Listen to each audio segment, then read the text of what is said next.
کیا آپ نے کبھی شدید دکھ میں سورۃ الدعا کو سنا یا پڑھا ہے؟ آپ اس کو سن کر تو دیکھیں، پڑھ کر تو دیکھیں، آپ کے دل کی تنگی تحلیل ہوگی۔ اس سورت کو ڈپریشن، انزائٹی کی دوا بھی کہا جاتا ہے۔ انزائٹی مین بے چینی۔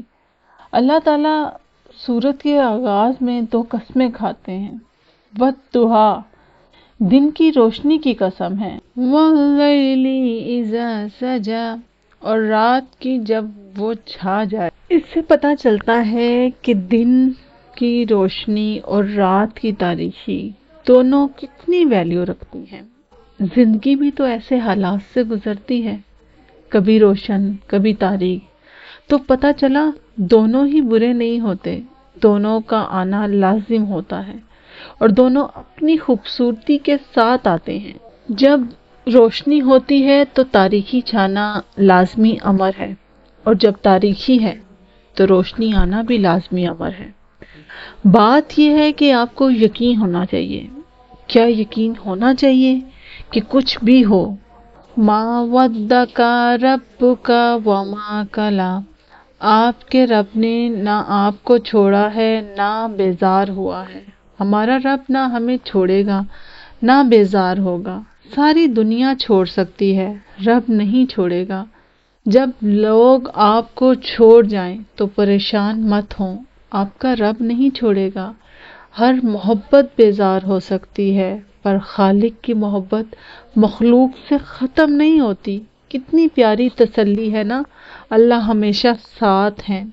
جب ہم دنیا میں خسارے میں جا رہے ہوتے ہیں تو ہر تعلق آہستہ آہستہ ختم ہو رہا ہوتا ہے، ہر چیز دور جا رہی ہوتی ہے، دنیا منہ موڑے کھڑی ہوتی ہے۔ تو یاد رکھیں، وَلَلْآخِرَةُ خَيْرٌ لَكَ مِنَ الْأُولَىٰ، اور البتہ آخرت آپ کے لیے دنیا سے بہتر ہے۔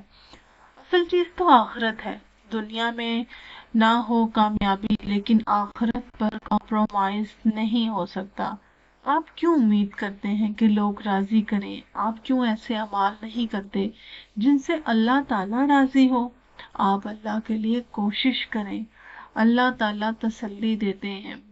وَلَا سَوْفَ يُعْطِيكَ رَبُّكَ فَتَرْضَىٰ، اور آپ کا رب آپ کو اتنا دے گا کہ آپ خوش ہو جائیں گے۔ کیا ہوا جو ساری محنت ضائع ہوگی؟ کیا ہوا سب نے چھوڑ دیا؟ کیا ہوا سب کے آگے برے بن گئے؟ کیا ہوا مسلسل ناکامی ہے؟ کیا ہوا مسلسل تنگی ہے؟ کیا ہوا کوئی راہ نظر نہیں آتی؟ یاد رکھیے، اللہ آپ کے ساتھ ہیں، وہ آپ کو بھولے گا نہیں۔ تو پھر کیا غم، پھر کیا پریشانی؟ تو مسکرائیے اور ہر دکھ درد تکلیف کو سپرد خدا کر دیں، پھر ایک سکون نازل ہوگا جو ہر چیز سے بے نیاز کر دے گا، انشاءاللہ۔